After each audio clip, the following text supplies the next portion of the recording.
Para el año 1517 se estaba vendiendo la salvación. ¿Cómo les parece? El ofrecimiento era claro.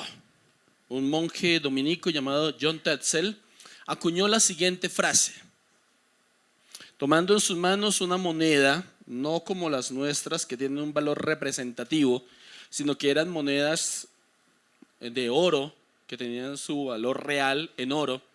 Entonces llegó a decir: tan pronto suene la moneda en el plato, sale el alma del purgatorio. ¿Cómo así? ¿Purgatorio? ¿Acaso esa palabra aparece en la Biblia? ¿Qué antecedentes tiene esta palabra? La iglesia tradicional tenía un proyecto que era construir la Basílica de San Pedro en Roma.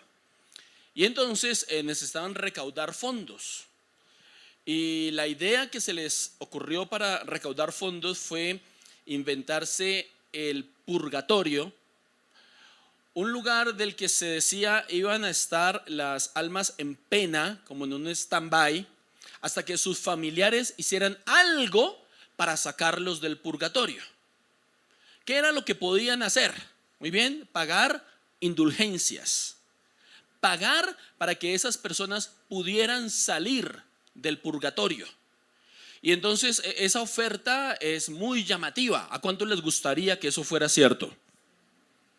A mí me hubiera gustado que eso fuera cierto. Imagínense, ¿no?, con algún familiar que uno la está dudando. ¿Será que está en el cielo?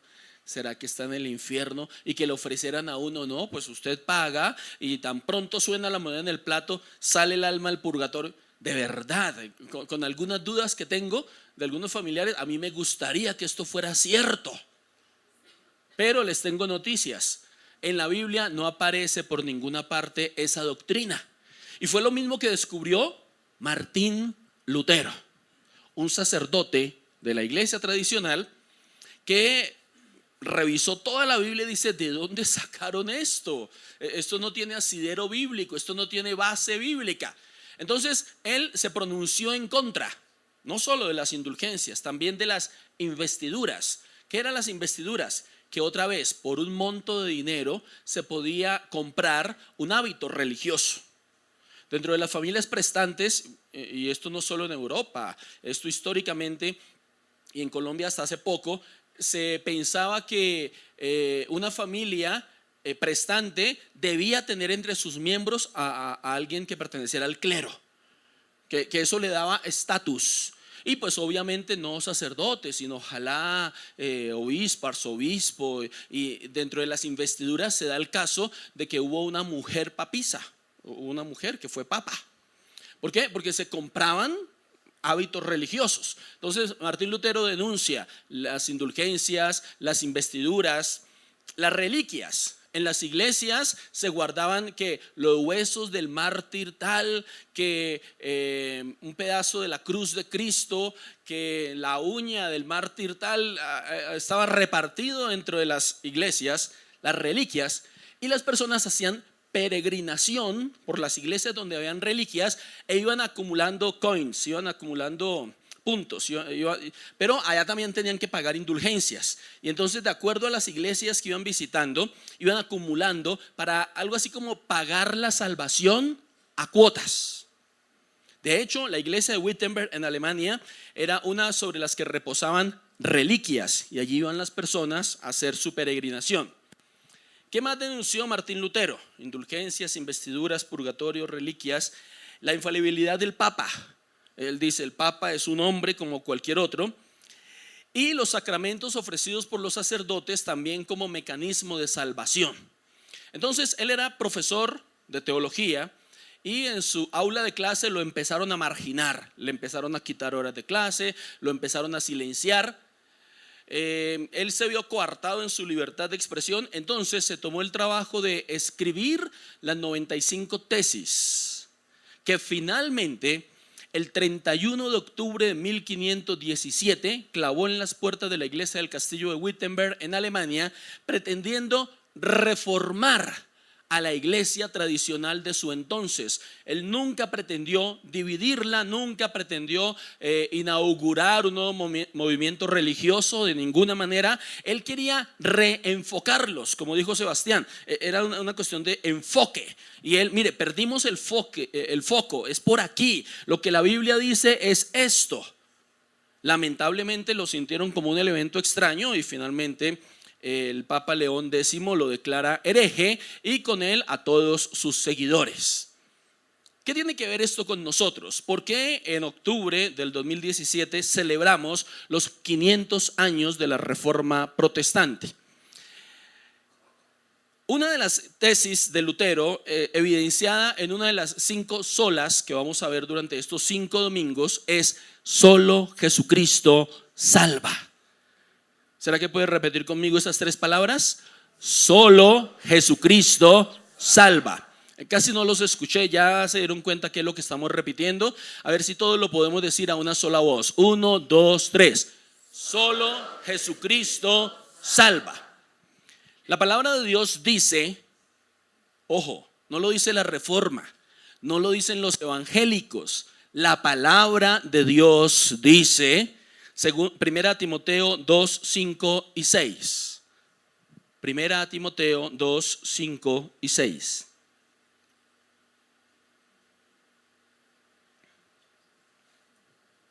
Ese.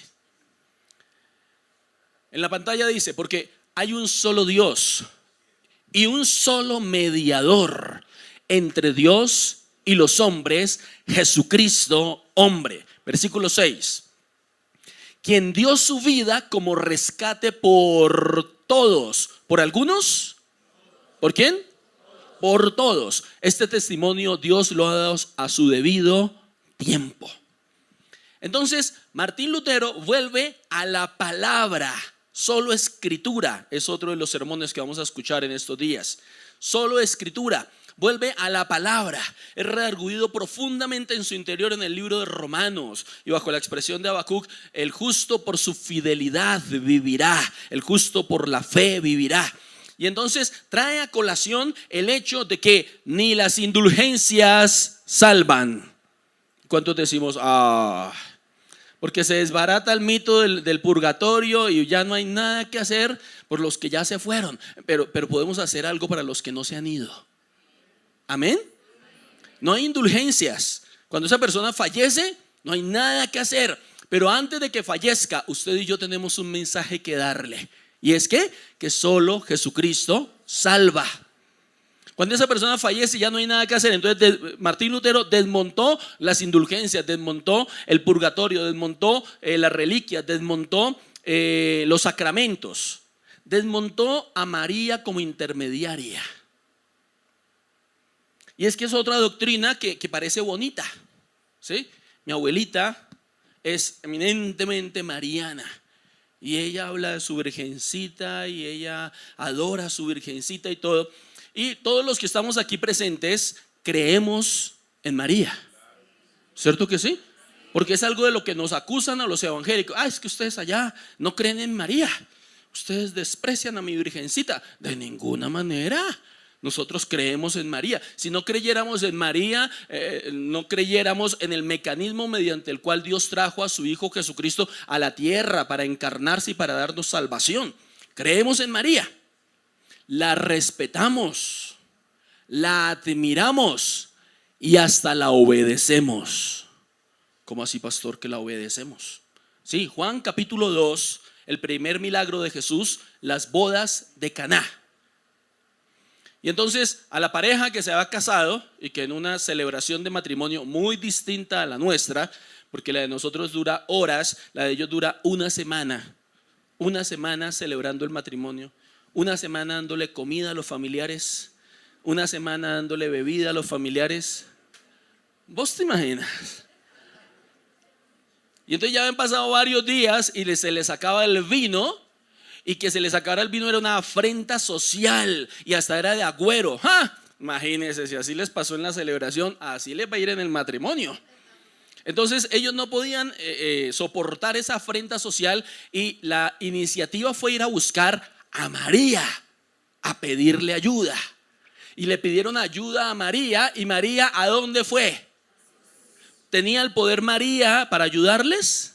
No, y ella sí buscó al que tenía el poder. Tanto así que Jesús le dijo: ¿qué tienes conmigo, mujer? Aún no ha llegado mi hora. Pero pareciera como que María lo empujó a hacer su primer milagro, porque cuando él empieza a dar instrucciones respecto a los cántaros de agua, entonces María da la única orden que María, la madre de Jesús, dio en toda la Biblia, la cual es: hagan todo lo que Jesús les diga. Así que si María estuviera viva hoy y se parara en este púlpito, ¿nos daría enseñanzas? ¿Cuál sería la orden que nos daría? Hagan todo lo que Jesús les diga. Amén. Si ese aplauso es para Jesucristo, que sea con todas las ganas.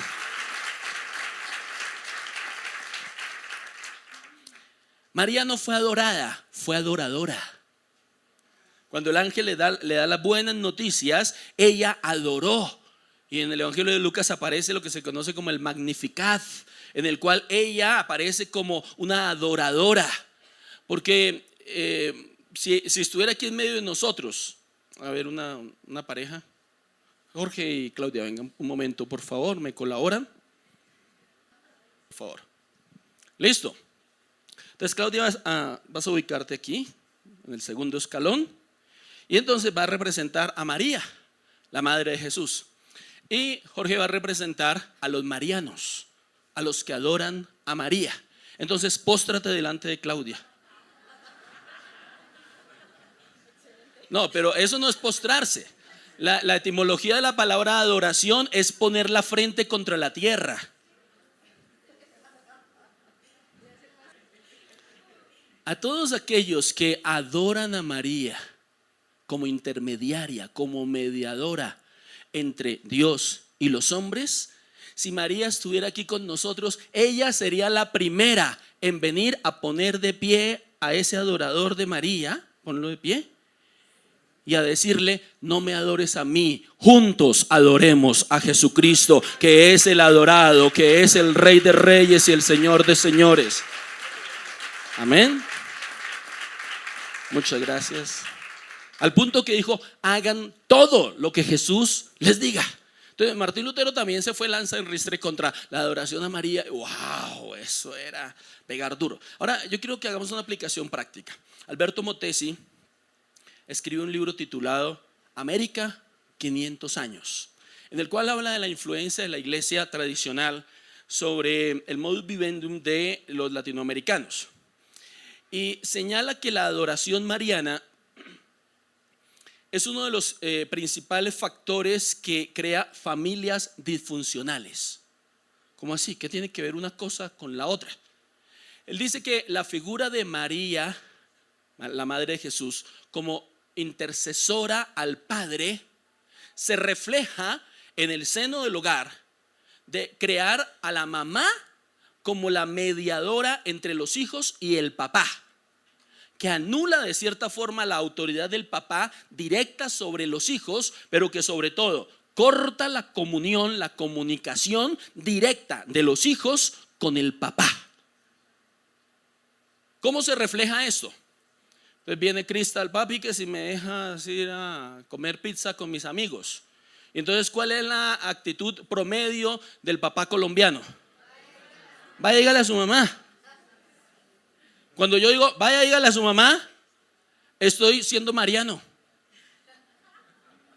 Estoy teniendo actitud de María como intercesora ante el Padre. No, ¿cuál debe ser mi actitud? Yo soy el papá y ella tiene acceso directo al papá, ¿cierto? Sí, le consulto a la mamá, porque generalmente están más dateadas, ¿cierto? ¿Con quién es que va a salir? ¿A dónde es que van a ir? Entonces, Cris, mira, ¿a dónde es que va a ir? Listo, consultamos, pero soy yo el que tengo acceso directo ahora con mi hija y el que le digo: sí, puedes ir, estás aquí a tal hora, pongo las normas, pongo las reglas, y hay una comunión directa entre la hija y el papá, entre el papá y la hija. Pero ese puente innecesario entre el hombre y el padre, ese sofisma de distracción de adorar a María porque ella me va a hacer cuarto con el papá. porque ella me va a ayudar, porque ella va a interceder, entonces se refleja en el hogar. ¿Y cuántos aquí reconocemos que no hay mediador entre Dios y los hombres, solamente Jesucristo? Entonces en nuestro hogar rompamos la intercesión necesaria de los hijos hacia el padre por medio de la mamá. Rompamos esa intercesión innecesaria. ¿Por qué? Porque es que esto trae varios problemas. Cuando esto se sobredimensiona, ¿qué sucede con la mamá? ¿En qué se convierte la mamá para sus hijos? En la Virgen María, en la cabeza del hogar, en la intercesora y palabras más coloquiales. ¿Cómo? Ay, mira, ya la hermana está diciendo que en la alcahueta.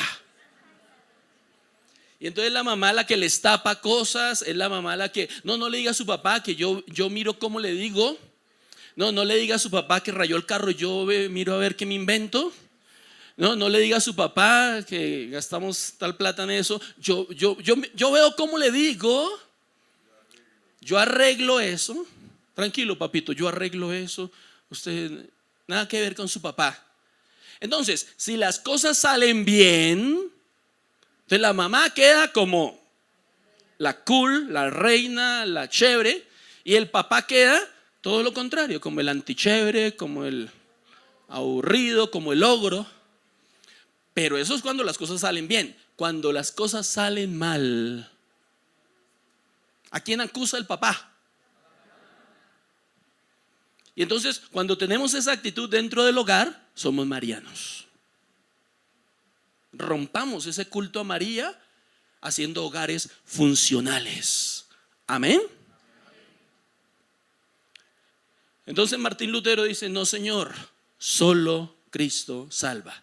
Más que Martín Lutero, la Biblia dice: porque hay un solo Dios y un solo mediador entre Dios y los hombres, Jesucristo, hombre, el cual se dio a sí mismo por rescate a todos, a todos. Muy bien, pero ¿en qué consiste la salvación? Hay tres preguntas. Tres respuestas a una pregunta. ¿De qué somos salvos? Y somos salvos, primero, de una vida sin propósito. Segunda Timoteo 1:9, me la pones en Reina Valera, por favor. Segunda Timoteo 1:9.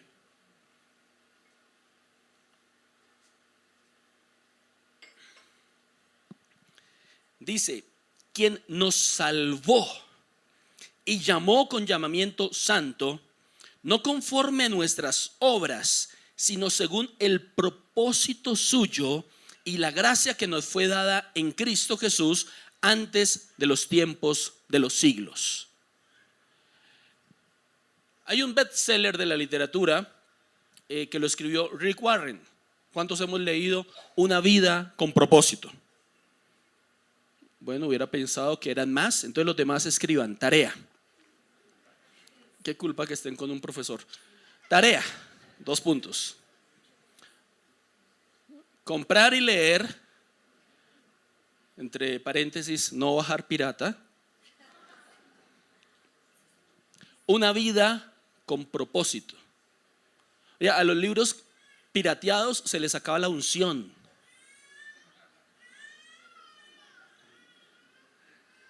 Una vida con propósito, de Rick Warren. Y allí refleja el hecho de que quien diseñó nuestra vida, quien creó, lo hizo de una forma ordenada, con un propósito preestablecido, y que no estamos sobre la tierra fruto del azar para dar golpes al aire tratando de encontrarle un propósito, sino que Dios, dice la Escritura, quien nos salvó y llamó con llamamiento santo, no conforme a nuestras obras, sino según el propósito tuyo. Y Dios tiene un propósito claro para tu vida. Él quiere que tú seas salvo, que vengas al conocimiento de la verdad y que le sirvas. Les acabo de resumir el libro. Salvación y servicio son los 2 ejes temáticos de todo el libro. Salvación y servicio. Tú debes ser salvo y debes servir para la extensión del reino de Dios. ¿De qué somos salvos? De la ira venidera. Romanos 5:9 dice: pues mucho más, estando ya justificados en su sangre, por él seremos salvos de la ira. No. Romanos 5:9. Y este es más fácil porque este no lo sabemos todos los que estamos aquí. Y el que no, pues se lo va aprendiendo por medio de la repetición. También somos salvos de la condenación eterna. Aquí teníamos a Romanos que dice: por él seremos salvos de la ira venidera.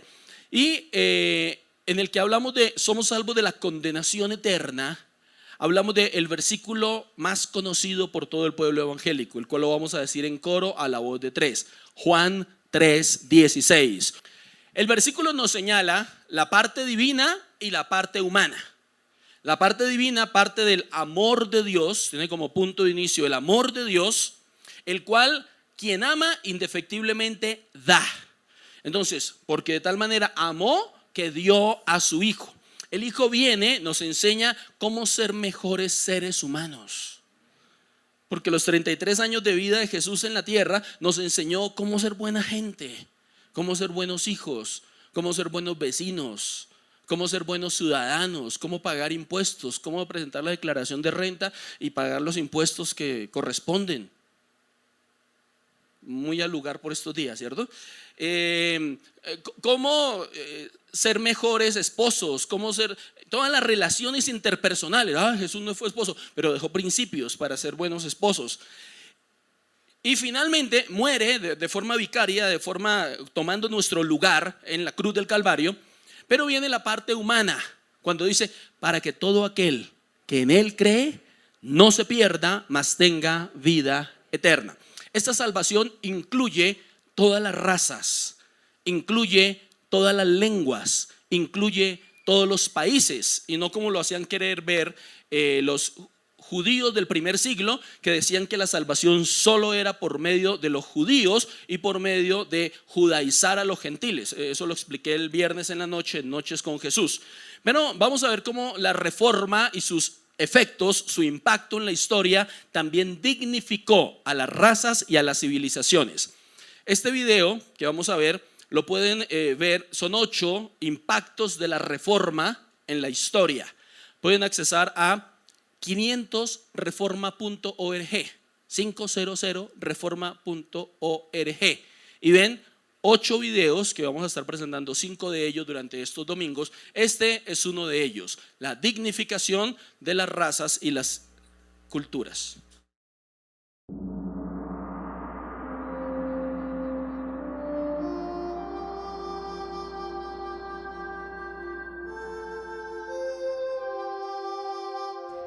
¿En qué idioma habla Dios? ¿Cuál es su cultura preferida? Si realmente fuéramos honestos, diríamos que en la nuestra. De cierto modo es normal pensar así, pero la verdad es que esta forma egoísta de ver el mundo ha traído mucho sufrimiento y mucha discriminación. Pensamos que todos deben ser como nosotros y rechazamos a los que no lo son. En la Biblia, que para la Reforma protestante y para los evangélicos en general es guía para vivir, nos encontramos con algo muy diferente. El cristianismo valora y respeta las culturas y las razas, pero no se ciñe a un pueblo étnico determinado, sino todo lo contrario. El mensaje de la Biblia se transmite por medio de diferentes culturas y razas muy diversas. Podemos ver cómo Dios valora a un etíope africano, a una mujer samaritana, a un pueblo judío, caldeo, latino o griego. El mensaje de la Biblia fue para todos los pueblos, para todas las etnias. Jesucristo murió por todas las personas y pueblos. En el Nuevo Testamento de la Biblia leemos que ya no hay fronteras de raza, religión, cultura o condición social, sino que Cristo es todo en todos.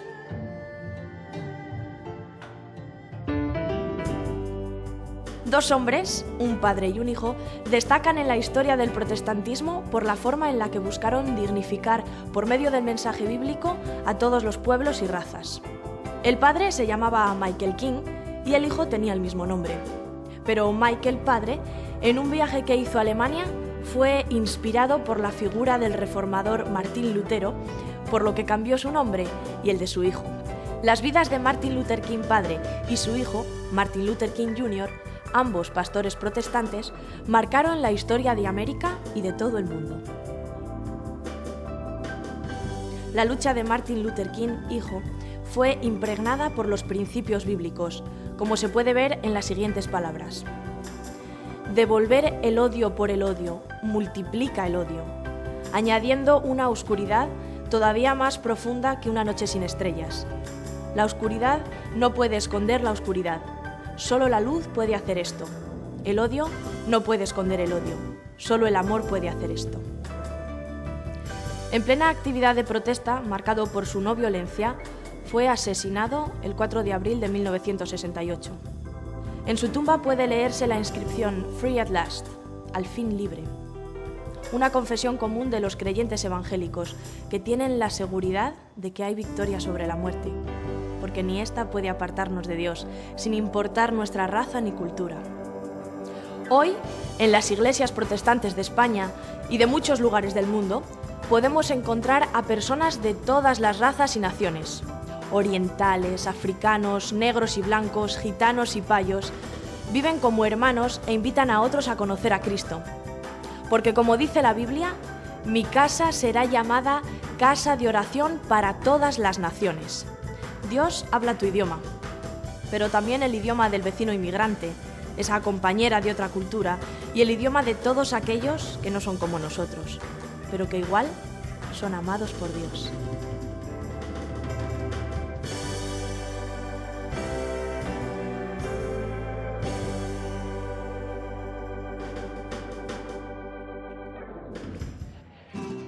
Nos salva de esa oscuridad de la que mencionaba el video, que la falta de perdón es una oscuridad.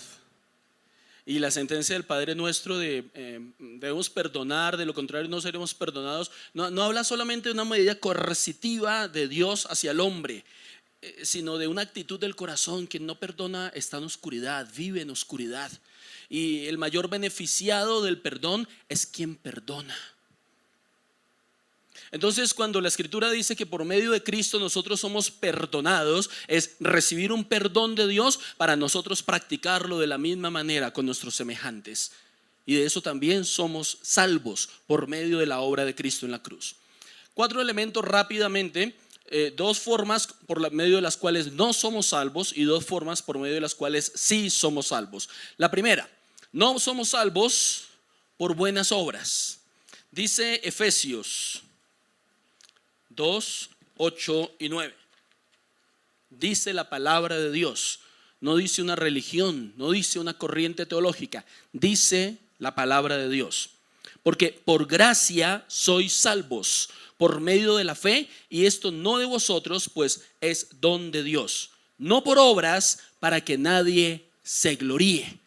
No hay salvación por obras. No podemos tener una cuenta espiritual en la cual haya un debe y un haber. Un debe de buenas obras y un haber de pecados, y que al final de la ecuación, entonces si salgo con más buenas obras que pecados, seré salvo. Pero si salgo con más pecados que buenas obras, seré condenado. De ninguna manera. No hay salvación por obras.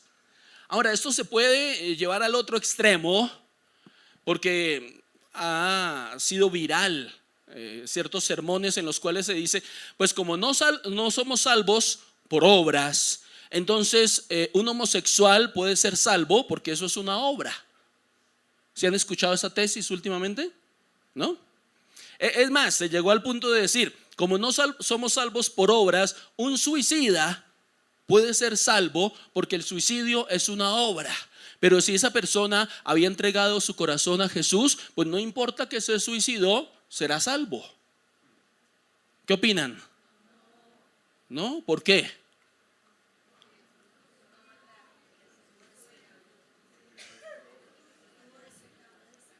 Pero si la salvación no es por obras, Dios se guardó en el hecho de darle crédito a las obras humanas para salvación, para no restarle gloria a la obra de Jesucristo en la cruz. Sin embargo, alguien nacido de nuevo manifiesta obras de nuevo nacimiento. Alguien nacido de nuevo, de modo que si alguno está en Cristo, nueva criatura es. Las cosas viejas pasaron, he aquí, todas son hechas nuevas. Y en una vida nueva en Cristo no hay lugar a comportamientos en contra de lo que Dios dice, del manejo que le debemos dar a nuestra vida. Pablo lo puso en estos términos. Para el nacido de nuevo le dijo: el que robaba, no robe más, sino trabaje con sus manos y antes tenga que dar para las necesidades de los santos. Pero mire ese proceso andragógico de cambio sustancial. Por el hecho de haber nacido de nuevo, le está diciendo: siga robando, no hay problema, que eso nadie es salvo por obras. ¿Le está diciendo eso?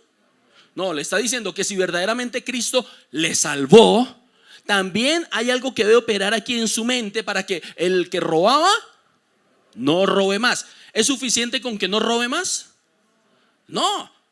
Ahora trabaje. Y qué difícil trabajar para alguien que se la ha ganado fácil. Pero esa no es la mayor prueba. La mayor prueba es cuando le dice: y tenga que dar. Porque ¿qué es lo que más le cuesta a un ladrón? Dar. Y dice: y pase de robar, ahora pase a dar. Eso se llama transformación de la mente por medio de la obra transformadora de Jesucristo. Cambia tu manera de pensar y así cambiará tu manera de vivir. Así que, ¿son importantes las obras? Las obras evidencian lo que ya ha pasado. No somos salvos por obras, pero las obras demuestran lo que Jesús ha hecho en nuestras vidas. Amén. Y entonces, así como Pablo puso el ejemplo del ladrón, yo me lo sé con el chismoso, ¿cierto? El adúltero, el homosexual, ¿qué más? El borracho, el mentiroso, etcétera, etcétera. Porque no somos salvos por obras, pero las obras sí evidencian la obra de Cristo en nuestra vida, no por dinero. Primera Timoteo 6:10 dice: porque raíz de todos los males es el amor al dinero, el cual codiciando algunos se extraviaron de la fe y fueron traspasados de muchos dolores. ¿Cuál era el énfasis de las indulgencias? ¿Cuál era el énfasis? El dinero, el captar dineros. Entonces aparece en el libro de Hechos un caso de un hombre que quiso comprar los carismas del Espíritu Santo. ¿Sí? Vio cómo los apóstoles oraban por los enfermos y estos se sanaban, y al final del culto los llama y le dice: venga, ¿cuánto es? Yo quiero eso. Dígame cuánto es, a ver, ¿cuánto le pago para que me dé eso que ustedes tienen? ¿Y cuál fue la respuesta de los apóstoles? Tu dinero perezca contigo. Porque no es tu dinero perezca contigo, sino así con fuerza: tu dinero perezca contigo.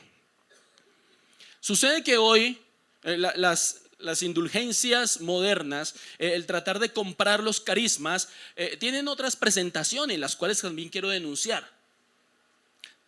A la actitud de Simón el mago, que fue el personaje del que les estoy hablando, se le ha llamado teológicamente como el simonismo o la simonía. Y la respuesta al simonismo sigue siendo: tu dinero perezca contigo. Porque les aseguro que no podemos comprar la salvación por ninguna siembra, por ningún pacto, por ningún dinero. Que no se pueden recibir sanidades, que no se pueden recibir dones espirituales por medio de sembrar o de pactar o de dar tal monto en dinero. ¿Y saben por qué? Porque todo lo anterior mencionado es gratuito, es gracia de Dios. Pero también porque si intentaras comprarlo, tampoco hay dinero en el mundo que te alcanzara para comprar el don de Dios. Así que actualmente, ¿cuál sigue siendo la respuesta para la simonía, para el simonismo? Tu dinero perezca contigo. Porque la salvación no es por dinero. ¿Cómo es la salvación? Sí es por arrepentimiento, por reconocer nuestra condición delante de Dios. Porque todos hemos pecado. Y en esa condición de pecado estamos destituidos de la gloria de Dios. Pero la paga del pecado es muerte, mas la dádiva de Dios es vida eterna en Cristo Jesús, Señor nuestro. Así que somos salvos por arrepentimiento y somos salvos por fe en Jesucristo. Solo Jesucristo salva. Cierra tus ojos por un momento y considera las palabras antes predicadas. Y quiero hacer una invitación puntual para aquellos que nunca antes hayan entregado su vida a Jesucristo, con varias actitudes evidentes. Una, que haya arrepentimiento por tus pecados, que seas consciente. Yo pido al Espíritu Santo de Dios, quien es el que convence de pecado, de justicia y de juicio, que Él traiga convicción para arrepentimiento. Y dos, hombres y mujeres que quieran entregar su vida para que sea Jesús el que gobierne en ellas. Que le puedas decir: mira, ya intenté manejar mi vida como a mí me parecía que estaba bien y he cometido tantos errores que mejor quiero volver a tu propósito para mi vida. Quiero entregarte el control de mi vida para que seas tú el que me dirijas. Personas que nunca antes hayan hecho una oración como la que acabo de describir y que quieran hacerlo en esta mañana, todos con los ojitos cerrados. Usted puede señalar que quiere hacer esta oración por primera vez en su vida levantando su mano. Gloria al Señor, gloria a Dios. Varias manos levantadas. Gloria al Señor, gloria al Señor. Dios te bendiga por esa sensibilidad al Espíritu. Puedes bajar tu mano. Y ahora todos los presentes, pero principalmente los que acaban de levantar su mano, repitan conmigo esta oración. Digan: Padre Celestial, te doy gracias porque me amas. Por amor enviaste a Jesucristo para enseñarme a vivir y para morir en esa cruz tomando mi lugar. Por eso hoy reconozco que he pecado. Me arrepiento y te pido perdón. Y ahora aquí dedica unos minutos a decirle al Señor de que te arrepientes. Puede ser mentalmente, no hay necesidad de que el vecino te escuche, no hay necesidad de que el sacerdote te escuche. Solamente Dios, pero dile de que te arrepientes, dile de que le pides perdón. Y como es el Espíritu Santo el que convence de pecado, de justicia y de juicio, pues es Él el que te está mostrando de qué le debes pedir perdón, de qué te debes arrepentir el día de hoy.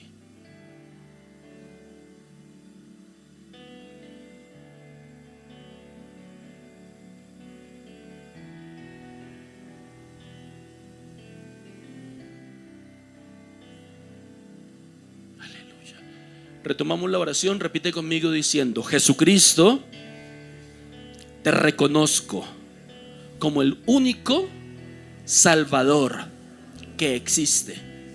Te entrego mi vida, porque de hoy en adelante tú mandas y yo obedezco. Tú guías y yo sigo tus instrucciones. Jesucristo, te confieso como el Señor, como el dueño, como el Rey de mi vida, en el nombre de Jesús. Ahora dile